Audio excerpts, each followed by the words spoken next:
Pranam to all of you. Again, I am coming back to my channel, Asit Government Rule Guru. Let's compete. Today, I will discuss CCS Leave Rules 1972, Rules 14 to 16, and in this incredible MCQs, it is part 3. I will discuss 13 MCQs.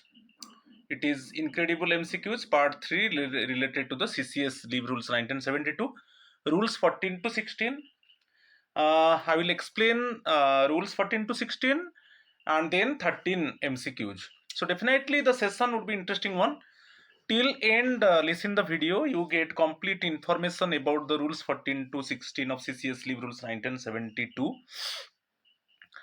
So my friends, please subscribe my channel Asit Government Rule Guru. Let's compete.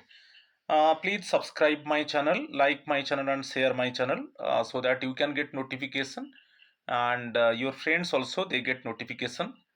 My request is, if you see my video, then please do not forget to click on subscribe button, because in future you get some quality videos.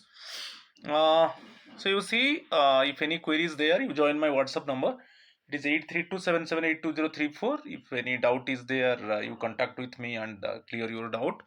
So now I am going to discuss incredible MCQs part 3, rule 14 to 16 related to the CCS Leave Rules 1972. Question number 1, you see, it is given according to the rule, which form must a government servant use when applying for leave or an extension of leave. आपको leave application देना है. Suppose आप leave लिया है, उसको extend करना चाहते हो, तो उसके लिए अगेन आपको लीव एप्लीकेशन देना है. तो कौन सा फॉर्म चाहिए? Which form must a government servant use when applying for leave or an extension of leave? आप देखिए रूल 14, देखिए rule 14 it is related to the application for leave. Application for leave के ऊपर है. इसमें क्लियरली मेंशन है कि जो एप्लीकेशन है फॉर्म 1 है. यदि आपको लीव लेना है तो आपको फॉर्म 1 ओके फिलअप करके जो लीव अथॉरिटी है उनको सबमिट करना है. ठीक है, क्लियर? तो एनी एप्लीकेशन फॉर लीव और for extension of leave shall be made in form 1 to the authority competent to grant leave. जो लीव अथॉरिटी है उनको इट मीन्स फॉर्म 1 में आप जो लीव लेना चाहते हो तो उसको सबमिट करना है. ठीक है, सैंक्शन के लिए. तो यहाँ पर जो है option C is the correct answer. ठीक है, चलो इसको रूल 14 को पूरा एक्सप्लेन करेंगे आगे में. चलो question number 2, under what specific condition is a person other than the government servant permitted to sign and submit the leave application और मेडिकल सर्टिफिकेट? अब देखिए कौन सा ऐसा स्पेसिफिक कंडीशन, देखिए यहाँ पर क्लियरली मेंशन है. स्पेसिफिक क्या है? स्पेसिफिक कंडीशन है जहां पर जो concern employee is unable to submit the leave application और unable to submit the medical certificate for leave. दो चीज आप यहां पर मान लीजिए. Suppose the concern employee is unable to submit the leave application और unable to submit the medical certificate okay to leave authority. तो क्या कंडीशन है, क्या स्पेसिफिक कंडीशन है? तो so that on behalf of him और her someone actually submit the leave application to the leave authority or someone submit the medical certificate to the leave authority. Options दिया है, 4 options है. When the government servant is on an official foreign tour, when the government servant is unable to submit it on account of a disability, when the government servant is suspended from duty, when the government servant forgets to submit it before the deadline. 4 options है. Option B is the correct answer. Government servant, concern government servant submit नहीं कर पा रहा है because unable to submit it on account of disability. Disability के वजह से government servant leave application submit नहीं कर पा रहा है कि मेडिकल सर्टिफिकेट सबमिट नहीं कर पा रहा है. तो ऑन बिहाफ ऑफ हिम और her someone means I will discuss it means who will submit the application or medical certificate to the leave authority if government servant is unable to submit it on account of a disability. ये भी आपको rule 14 में clearly mention है. ठीक है, तो उसमें है इस केस में spouse of A government servant, नहीं तो यदि कंसर्न गवर्नमेंट सर्वेंट अनमैरिड है तो उसका पेरेंट्स। थर्ड वन, यदि स्पाउस नहीं है उसमें अडल्ट चाइल्ड, चाहे अडॉप्टेड चाइल्ड, अडॉप्टेड चाइल्ड और सिबलिंग्स, ब्रदर सिस्टर, मगर सब मेजोरिटी होना चाहिए 18 ईयर्स एंड अबव, ठीक है। और next one, limited guardian under the section 14 of right of the persons with disabilities act 2016, तो वो सबमिट कर सकते हैं लीव एप्लीकेशन। आगे में डिस्कस करेंगे। यहाँ पर option B is the correct answer, ठीक है। Question number 3, if a government servant is unmarried and unable to apply for leave due to a disability, who among the following is authorized to sign and submit the application? यहाँ पर जो concern government servant unmarried है और वो leave application submit नहीं कर पा रहा है क्योंकि ड्यू टू डिसेबिलिटी है, तो उसके तरफ से who among the following is authorised to sign, जो लीव एप्लीकेशन को साइन करेगा और सबमिट करेगा, submit the application. Who among the following is authorised to sign and submit the application? तो unmarried government servant suffering in disability, इस case में parents. Option B is the correct answer, ठीक है। यदि parents नहीं है तो उसका जो सिबलिंग्स, ब्रदर सिस्टर, मगर मेजोरिटी ब्रदर सिस्टर, वो adult brother and adult sister, ठीक है। नहीं तो जो limited guardianship under section 14 of right of the persons with disabilities act, तो unmarried government servant suffering in disability, उसके लिए एक्चुअली 3 ऑप्शन है। फर्स्ट पेरेंट्स है, सेकेंड उसका जो siblings brother sister, adult brother और सिस्टर, और थर्ड वन लिमिटेड कोई गार्डियनशिप है under section 14 of the right of the persons with disabilities act 2016, ठीक है। और यहाँ पर बहुत इंटरेस्टिंग है, authorise to sign and submit the application, वो कंसर्न गवर्नमेंट सर्वेंट की तरफ से साइन करेंगे और सबमिट करेंगे एप्लीकेशन। तो यहाँ पर option B is the correct answer. Question number 4, an adopted child, brother or sister can sign the leave application on behalf of a disabled government servant provided they meet which condition? मैं बोला था कि इस case में जो suppose concern government servant, disable government servant, उसका तरफ से चाहे चाइल्ड, अडॉप्टेड चाइल्ड, ब्रदर और सिस्टर, वो एप्लीकेशन को साइन कर सकते हैं और सबमिट कर सकते हैं। Can sign the leave application and submit to the leave authority. कौन सा कंडीशन इसमें है? 4 options given. They are financially dependent on the government servant, they live in the same household, they are a government servant themselves, they have attained the age of majority. तो option D is the correct answer, they have attained the age of majority. Okay, clearly दिया है majority, it means 18 years and above, ठीक है। Option D is the correct answer, ठीक है।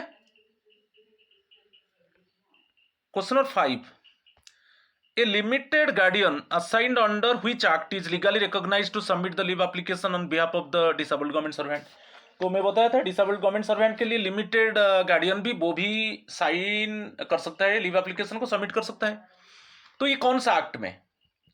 तो मैं बताया था एक्ट को, बार बार बता चुका हूं, ये right of the persons with disabilities act, इसका सेक्शन 14, इसका सेक्शन 14 में क्लियरली मेंशन है जो लिमिटेड गार्डियन है वो एक्चुअली डिसेबल गवर्नमेंट सर्वेंट के तरफ से जो लिमिटेड गार्डियन है, जो सेक्शन 14 आरपीडब्ल्यूडी एक्ट 2016 में, ठीक है, ये जो एक्ट है आरपीडब्ल्यूडी एक्ट 2016 में क्लियरली मेंशन है सेक्शन 14 में, डिसेबल गवर्नमेंट सर्वेंट की तरफ से जो लिमिटेड गार्डियन है वो भी लीव एप्लीकेशन को साइन कर सकता है एंड सबमिट कर सकता है, ठीक है। तो option B is the correct answer. अच्छा, रूल 14 को थोड़ा हम एक्सप्लेन करेंगे।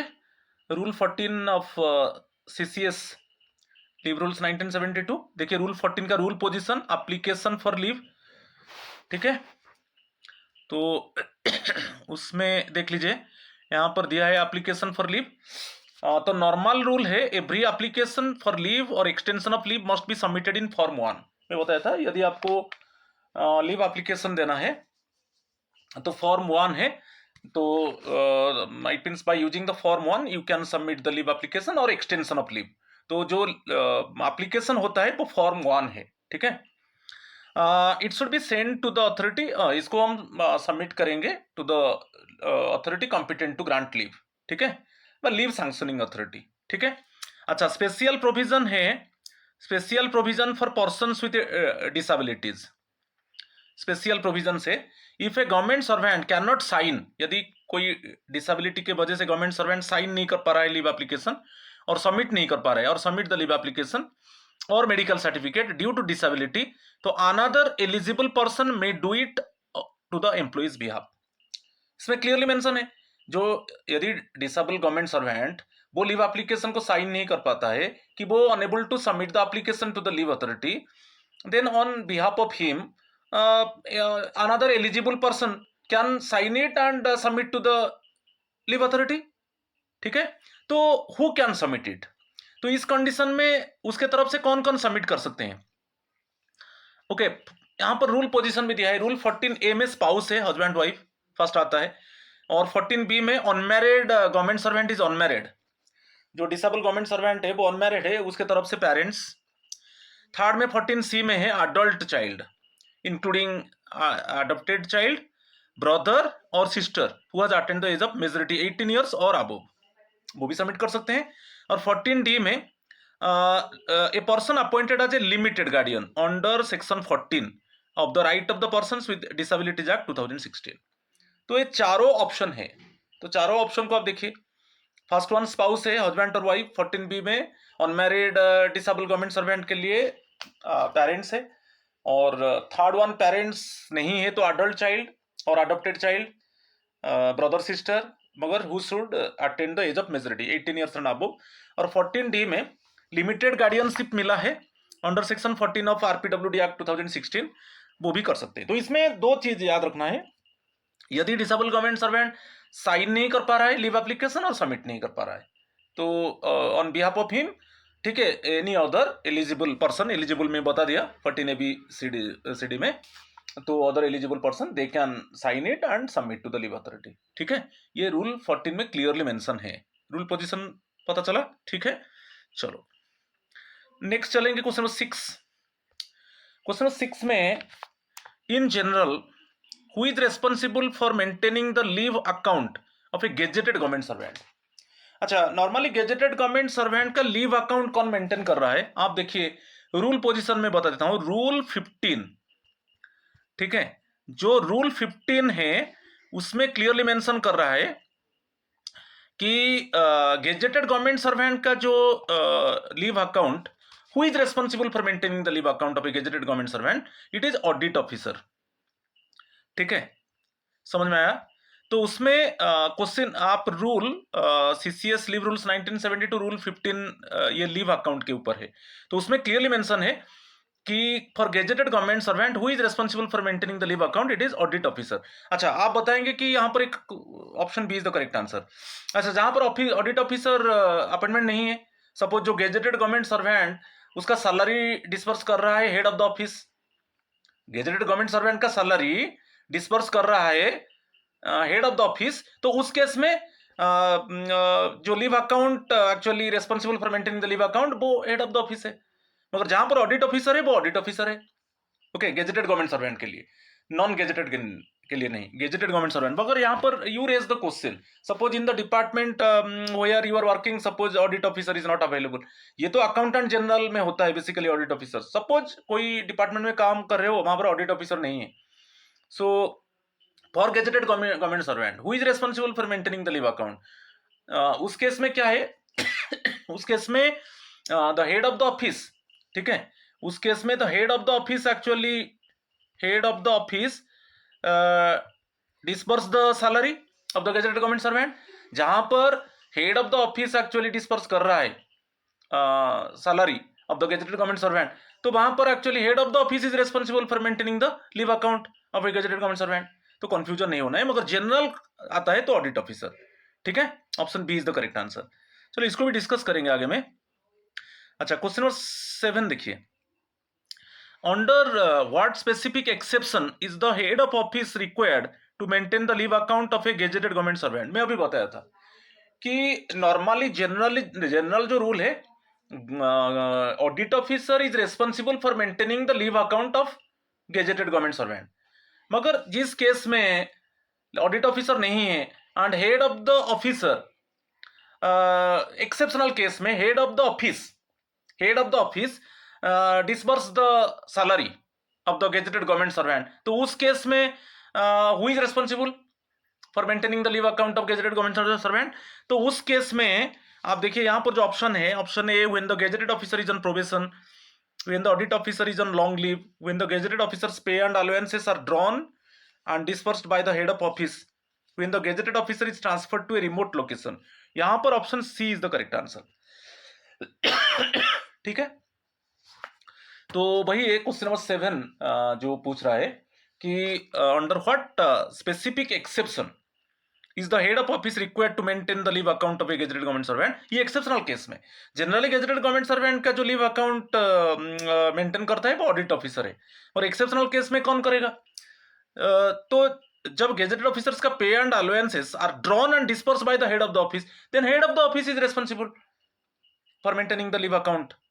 Okay, generally audit officer actually draw and disperses the salary of the gazetted government servant, मगर यहाँ पर ऑडिट ऑफिसर नहीं है, और वहां पर गेजेटेड ऑफिसर का pay and allowances are drawn and disperse by the head of office, तो head of the office is responsible for maintaining the leave account. ठीक है, तो यहाँ पर option C is the correct answer. ठीक है,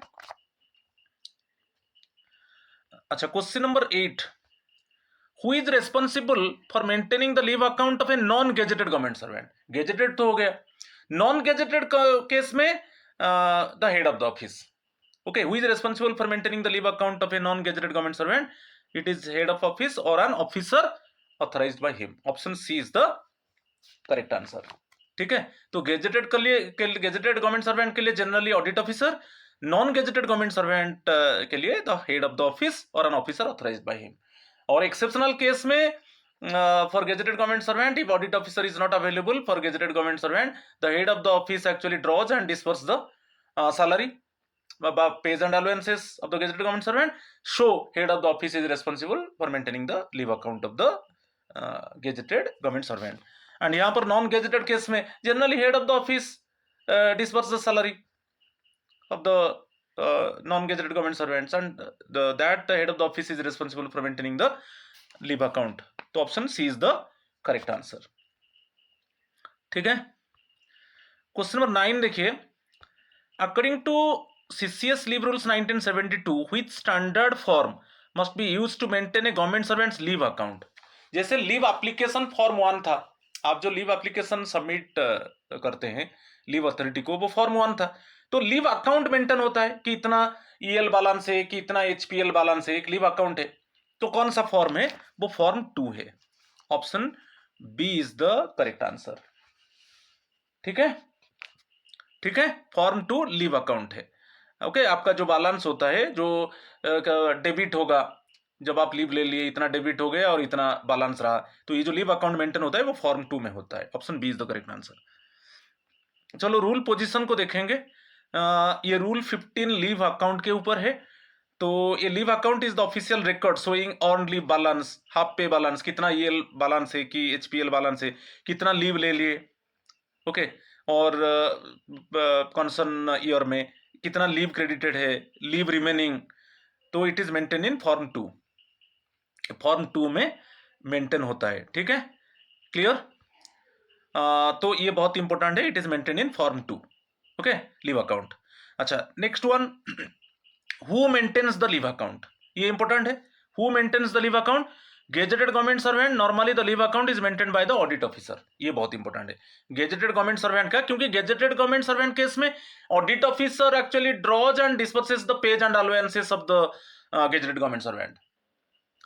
okay, जहां पर ऑडिट ऑफिसर नहीं है वहां पर head of the office draws and disperse the page and allowances of the gazetted government servant, और वहां पर actually head of the office is responsible, मगर एक्सेप्शनल केस में जहां पर ऑडिट ऑफिसर नहीं है, मगर normally the leave account is maintain by the audit officer, and audit officer actually draws and disperse the salary. Audit officer disperse the salary of the gazetted government servant. अच्छा, non gazetted government servant case में the leave account is maintain by the head of the office और an officer authorised bye the head of the office. ठीक है। और exceptional case में यहां पर दे दिया, if A gazetted government servant salary is drawn and dispersed bye the head of the office instead of through the audit officer. यदि exceptional case में यदि गेजेटेड गवर्नमेंट सर्वेंट्स का salary drawn and disperse by the head of the office not through the audit officer, then the head of the office will maintain the leave account। वहां उस case में head of the office actually leave account को maintain करेगा gazetted government servant का। ये exceptional case में जहां पर ऑडिट ऑफिसर नहीं है। ठीक है, क्लियर। चलो question number 10, if there is reason to believe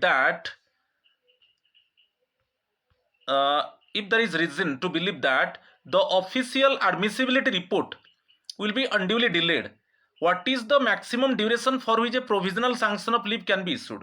एक एडमिसिबिलिटी रिपोर्ट होता है, ठीक है। तो रिपोर्ट में क्या है कि आपका कितना ईएल बैलेंस है, वो रिपोर्ट में क्लियरली मेंशन होगा कितना ईएल बैलेंस है कि कितना एचपीएल बैलेंस है, वो एडमिसिबिलिटी रिपोर्ट एक्चुअली शो करता है। फिर लीव अथॉरिटी उसको चेक करके लीव को ग्रांट करता है। मगर सपोज ये डिले हो गया, ये एडमिसिबिलिटी रिपोर्ट नहीं मिला कि कितना आपका ईएल है कि कितना एचपीएल बैलेंस है, कितना ईएल बैलेंस है कि कितना एचपीएल बैलेंस है, तो ये इसी रिलेटेड एडमिसिबिलिटी रिपोर्ट नहीं मिला, तो उस केस में तो वो इमरजेंसी टाइम था, तो अनड्यूली अननेसेसरी डिले हो रहा है, तो उस केस में एक प्रोविजनल सैंक्शन, जैसे जो लीव अथॉरिटी है वो इसे कैलकुलेट कर लेगा, just by listening just calculate करेगा कि टेंटेटिवली उतना बैलेंस होगा, तो एक प्रोविजनल सैंक्शन कर देगा leave, provisional sanction of leave. बाद में उसको एडजस्ट किया जाएगा, मॉडिफाई किया जाएगा। तो ये जो प्रोविजनल सैंक्शन ऑफ लीव कितना दिन, मैक्सिमम कितना दिन का प्रोविजनल लीव सैंक्शन करता है। सपोज ये एडमिसिबिलिटी रिपोर्ट नहीं मिला, अननेसेसरी तो डिले नहीं होगा, उसका तो लीव सैंक्शन होगा, तो वहां पर क्या करता है ना लीव अथॉरिटी जस्ट वो में calculate on the basis of available information, एक इंफॉर्मेशन जो अवेलेबल है उसका बेसिस में वो प्रोविजनल लीव को सैंक्शन कर देता है। मगर मैक्सिमम कितना दिन, 60 days. Option C is the correct answer.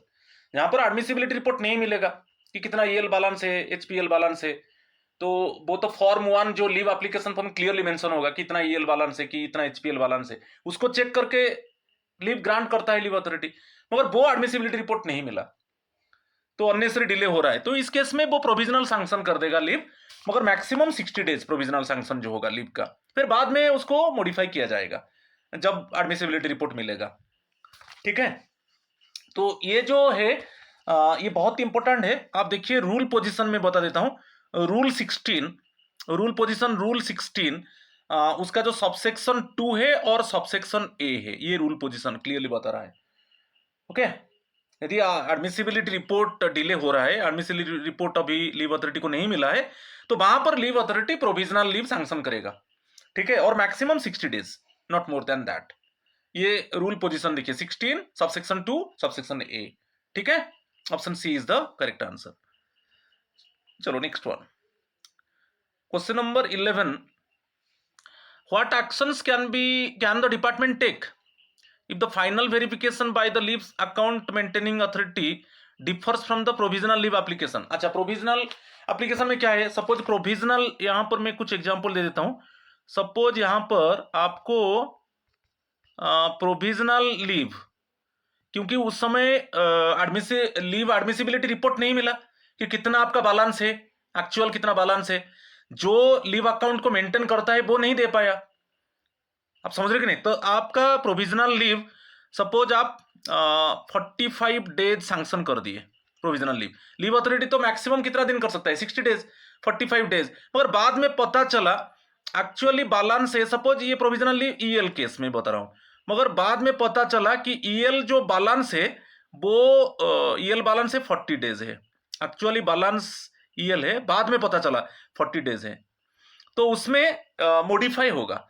क्योंकि प्रोविजनल लीव जब दिया गया था तब उस समय क्या किया था, लीव अथॉरिटी ने just on the basis of available information, जो अवेलेबल इंफॉर्मेशन था उसको कैलकुलेट करके वो प्रोविजनल लीव दे दिया था। क्योंकि एडमिसिबिलिटी रिपोर्ट नहीं मिला था और अननेसेसरी डिले हो रहा है और उसको इमरजेंसी टाइम में तो अर्जेंट टाइम में लीव सैंक्शन करना है तो 45 डेज सैंक्शन हो गया, मगर बाद में जब एडमिसिबिलिटी रिपोर्ट मिला ओनली 40 डेज ईएल बैलेंस है, तो उस केस में उसको मॉडिफाई किया जाएगा सैंक्शन और उसी के हिसाब से फिर जो एक्सेस सैलरी दिया गया है उसको रिकवरी किया जाएगा। ठीक है, अभी क्लियर अंडरस्टूड और नॉट?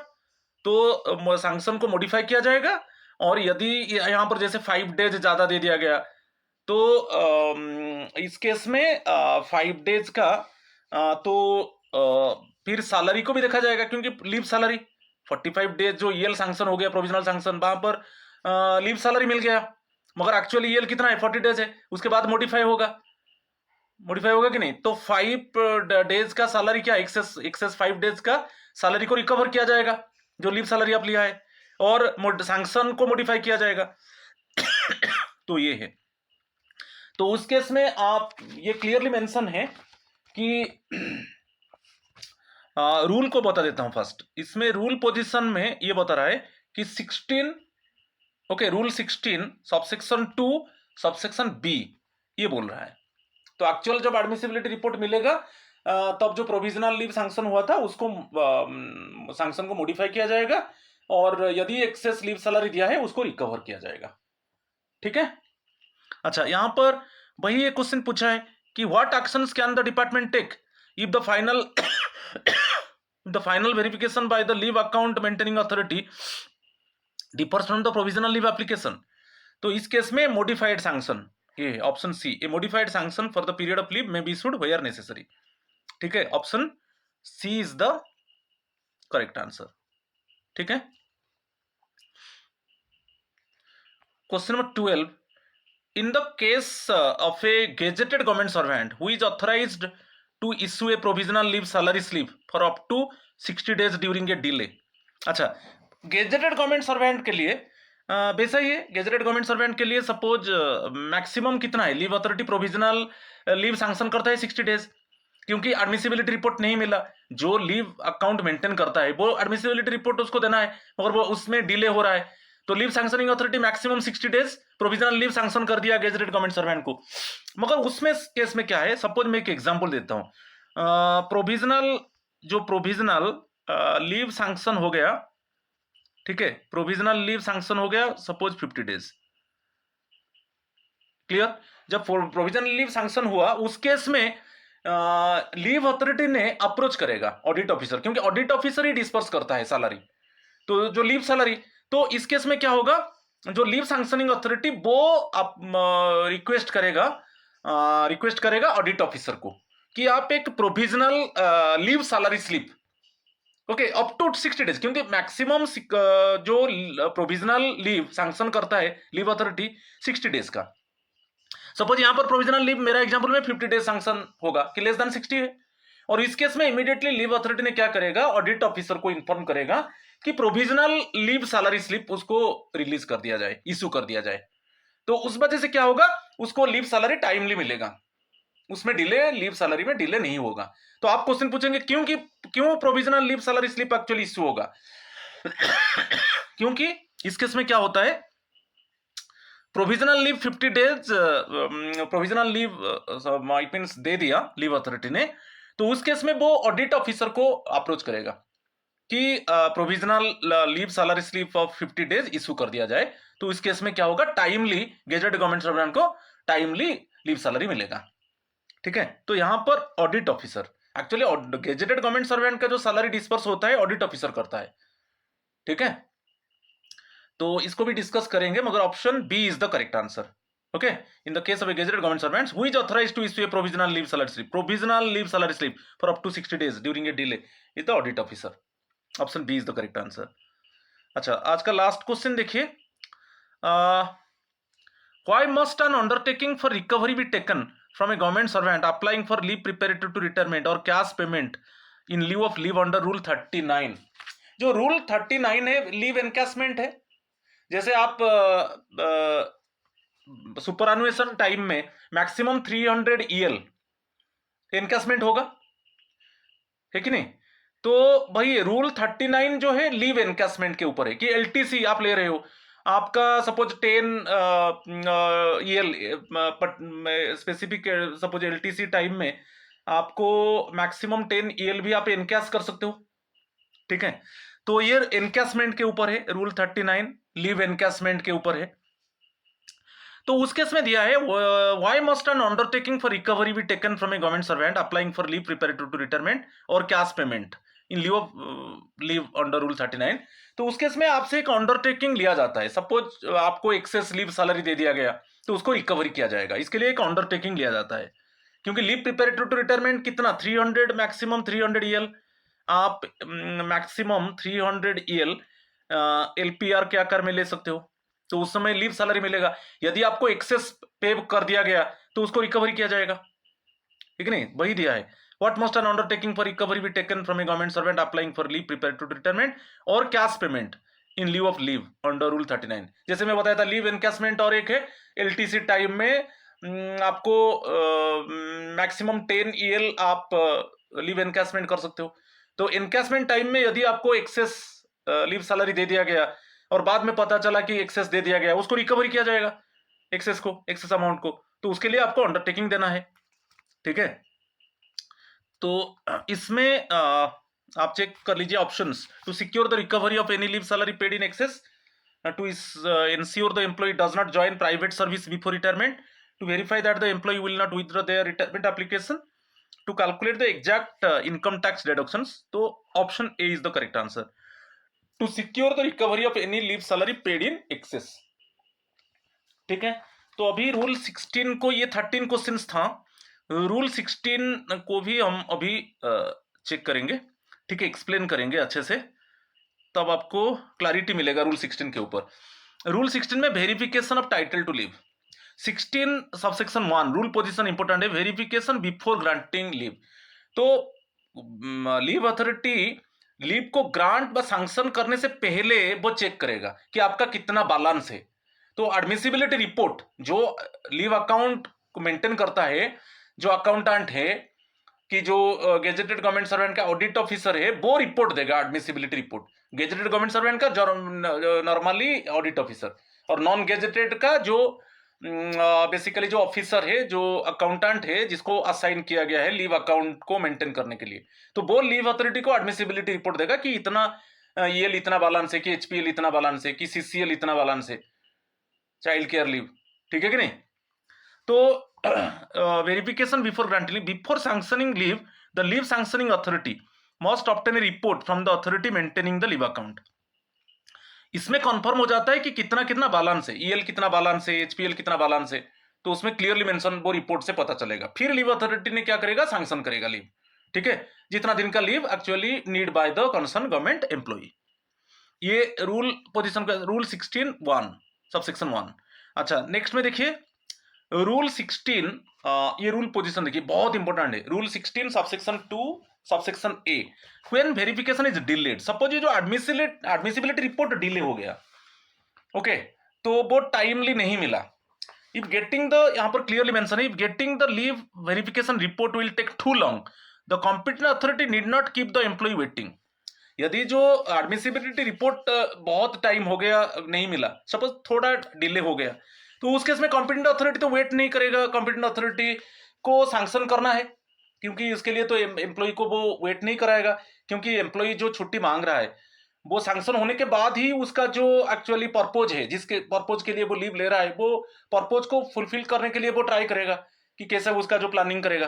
तो उसके लिए वो कॉम्पिटेंट अथॉरिटी नहीं चाहेगा कि कंसर्न एम्प्लॉय वो वेट करे। तो अभी तो एडमिसिबिलिटी रिपोर्ट नहीं मिला है, कितना बैलेंस है, तो वो प्रोविजनल लीव सैंक्शन करेगा। इट में grant provisional leave based on available records. तो ये जो प्रोविजनल लीव सैंक्शन करेगा उसमें क्लियरली मेंशन है कि on the basis of available information, okay, वो एक लीव अथॉरिटी ने एक अवेलेबल इंफॉर्मेशन जो है उसको कलेक्ट करके कैलकुलेट करके प्रोविजनल लीव दे सकता है, मगर maximum this provisional leave can not exceed 60 days, maximum 60 days का प्रोविजनल लीव दे सकता है, ठीक है, क्लियर, ये बहुत इंपॉर्टेंट है, क्लियर। अच्छा, next one, another rule position को चलेंगे, रूल 16(2)(b) फाइनल वेरिफिकेशन। अच्छा, मैं बताया था कि सपोज प्रोविजनल लीव सैंक्शन कर दिया है 50 डेज, मैक्सिमम कितना होगा 60 डेज होता है।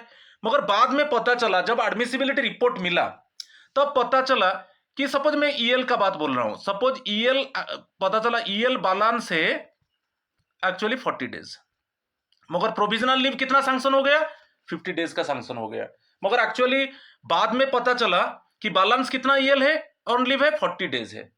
तो फिर मॉडिफाई होगा, वो सैंक्शन मॉडिफाई होगा, और जो 10 डेज एक्चुअली आपको 50 डेज का ईएल प्रोविजनल लीव मिल चुका है, आप 50 डेज का लीव सैलरी ले चुके हो, तो यहां पर पता चला एक्चुअल कितना है 40 डेज है, तो आपका सैंक्शन मॉडिफाई होगा और उस केस में सैलरी को भी, लीव सैलरी को भी रिकवरी किया जाएगा, लीव सैलरी को भी रिकवरी किया जाएगा, दोनों एडजस्ट होगा, सैंक्शन एंड लीव सैलरी। ठीक है, ये रूल 16(2)(b बोल रहा है। तो आप देख लीजिए, later the authority maintaining the leave account verifies the actual balance, okay, if necessary the leave sanction can be modified, leave sanction modify होगा। ठीक है, ये रूल 16(2)(b बोल रहा है, फाइनल वेरिफिकेशन। अच्छा, नेक्स्ट वन, रूल 16(2)(c आप देखिए, ये provisional leave salary for gazetted officer के लिए, ये गेजेटेड ऑफिसर के लिए, भाई वैसा ही गेजेटेड ऑफिसर के लिए, सपोज गेजेटेड ऑफिसर के लिए क्या है, जो एडमिसिबिलिटी रिपोर्ट नहीं मिला ऑडिट ऑफिसर से, क्योंकि वहां पर who is responsible to maintain the leave account, audit officer, तो ऑडिट ऑफिसर एक रिपोर्ट दे देगा, admissibility report to leave sanctioning authority, मगर अभी रिपोर्ट नहीं मिला।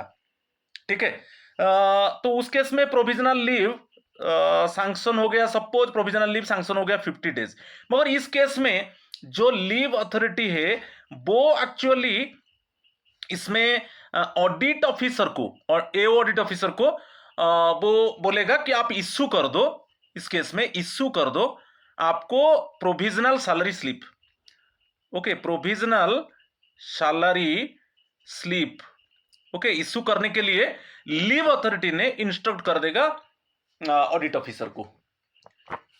ठीक है, अभी क्लियरली अंडरस्टूड और नॉट? तो इस केस में क्लियरली दिया है, in the case of gazetted government servants the audit officer may at the request of the authority competent to grant leave, तो यहां पर लीव अथॉरिटी वो रिक्वेस्ट करेगा ऑडिट ऑफिसर को, क्योंकि अभी प्रोविजनल लीव दे दिया गया, क्योंकि लीव अथॉरिटी को अभी एडमिसिबिलिटी रिपोर्ट नहीं मिला है कि गेजेटेड गवर्नमेंट सर्वेंट का कितना ईएल कितना एचपीएल बैलेंस में है। सपोज गेजेटेड गवर्नमेंट सर्वेंट अभी ईएल लेना चाहते हैं, कितना बैलेंस है वो तो एडमिसिबिलिटी रिपोर्ट देना चाहिए, और अभी नहीं मिला, डिले हो रहा है, तो वो कंसर्न एम्प्लॉय को वेट करने के लिए नहीं देगा। ठीक है, तो वो प्रोविजनल लीव सैंक्शन कर दिया, मेरा इमेजिनरी एग्जांपल में 50 डेज, और जब सैंक्शन कर दिया वो लीव अथॉरिटी ने ऑडिट ऑफिसर को रिक्वेस्ट करेगा कि इसको इश्यू कर दो प्रोविजनल सैलरी स्लिप, क्योंकि ये इश्यू नहीं होगा तो टाइमली उसको लीव सैलरी उसको टाइमली एक्सट्रीमली सॉरी उसको टाइमली लीव सैलरी नहीं मिलेगा, तो उसके लिए लीव अथॉरिटी ने ऑडिट ऑफिसर को रिक्वेस्ट करेगा कि आप इश्यू कर दो प्रोविजनल सैलरी स्लिप। ठीक है, तो बाद में फिर देखा जाएगा, एक्चुअल जब एडमिसिबिलिटी रिपोर्ट आ जाएगा फिर सैंक्शन और जो लीव सैलरी है उसको एडजस्ट किया जाएगा। ठीक है, वही है, इसमें क्लियरली मेंशन देखिए, provisional leave salary for gazetted officer for gazetted government servant the audit officer may issue a provisional leave salary slip for up to 60 days if requested by the leave sanctioning authority. यदि leave sanctioning authority वो request करेगा audit officer को कि आप जितना दिन का अभी प्रोविजनल लीव सैंक्शन हुआ उतना दिन का लीव सैलरी स्लिप इश्यू कर दो, तो उसके लिए क्या होगा, क्यों इश्यू होगा लीव सैलरी स्लिप, क्योंकि उसको टाइमली सैलरी मिलेगा, लीव सैलरी मिलेगा, टाइमली लीव सैलरी मिलेगा, लीव तो उसको लीव सैलरी मिलने के लिए डिले नहीं होगा यदि provisional leave salary slip issue होगा। तो इस केस में आपका लीव सैंक्शनिंग अथॉरिटी रिक्वेस्ट करेगा ऑडिट ऑफिसर को, क्योंकि वहां पर ऑडिट ऑफिसर ही डिस्पर्स करता है salary of the gazetted government servant. ठीक है, अच्छा, रिटायरमेंट टाइम में नोट ऑन रिटायरमेंट देख लीजिए, नोट ऑन रिटायरमेंट में if leave is leave preparatory to retirement is वैसे ही मैक्सिमम 300 ईएल, मैक्सिमम 300 ईएल आप ले सकते हो जस्ट बिफोर सुपरएनुएशन, इसके लिए आपको एज यूजुअल लीव सैलरी मिलेगा। और लीव एनकैशमेंट अंडर रूल 39, जैसे आप लीव एनकैशमेंट है एलटीसी में जब एलटीसी ले रहे हो मैक्सिमम 10 डेज का ईएल, आपका ईएल जितना है बात वो डेबिट होगा, आप रूल जानते हो। तो आप एलटीसी के लिए 60 पूरा एंटायर कैरियर में 60 ईएल आप इनकैश कर सकते हो, और एक टाइम में मैक्सिमम 10 ईएल इनकैश कर सकते हो। मगर जो 10 ईएल जब इनकैश करने के लिए चाहते हो एलटीसी पर्पज में, आपका balance minimum balance leave account में 30 ईएल होना चाहिए, मिनिमम बैलेंस 30 ईएल होना चाहिए, और एंटायर कैरियर में आप 60 ईएल को इनकैश कर सकते हो एलटीसी पर्पज में। मगर एक एलटीसी में मैक्सिमम 10 डेज ईएल आप इनकैश कर सकते हो। और यदि आपको जब ये इनकैशमेंट होता है आपको एक अंडरटेकिंग देना है, यदि आपको लीव सैलरी चाहे एलपीआर टाइप केस में और ये जो एलटीसी टाइम में, ओके, तो इस केस में यदि आपको एक्सेस सैलरी लीव सैलरी दे दिया जाता है तो उसको एक्सेस अमाउंट को रिकवरी किया जाएगा। तो इसके लिए आपको अंडरटेकिंग देना है। Then the government servant must give an undertaking that if any excess leave salary is paid due to later correction, it will be recovered from them. तो ये जो रूल था, रूल 14, 15, 16 में डिस्कस किया और 13 एमसीक्यूज डिस्कस किया। ठीक है, आपको बढ़िया इंफॉर्मेशन मिलेगा, मगर till and actually try to listen the video. You must have patience because you are trying for a government job, कि you are trying for a promotional job, so you must have patience. आप बोले कि shortcut में कर दीजिए 10-15 minute और मैं जल्दी जल्दी सुन लूंगा और मैं कर लूंगा, ऐसा नहीं। एमसीक्यू, डायरेक्ट एमसीक्यू देखने से कुछ नहीं होगा, आपको पर्टिकुलर रूल पोजीशन के ऊपर आपका कंप्लीट नॉलेज होना चाहिए, तब कोई भी क्वेश्चन उसी रिलेटेड में आएगा आप अटेम्प्ट कर सकते हो। मगर आजकल क्या है, ओनली एमसीक्यू डाल दो, हम एमसीक्यू देख लेंगे, कोई एक्सप्लेनेशन हमको जरूरत नहीं है, वो नहीं होगा, क्योंकि आजकल जो क्वेश्चन ट्विस्ट होकर आ रहा है it is too difficult to attempt. तो इसलिए आपको रूल पोजीशन के ऊपर आपका कमांडिंग होना चाहिए। तो ठीक है, आज इतना ही है। थैंक यू एंड नमस्कार टू ऑल ऑफ यू।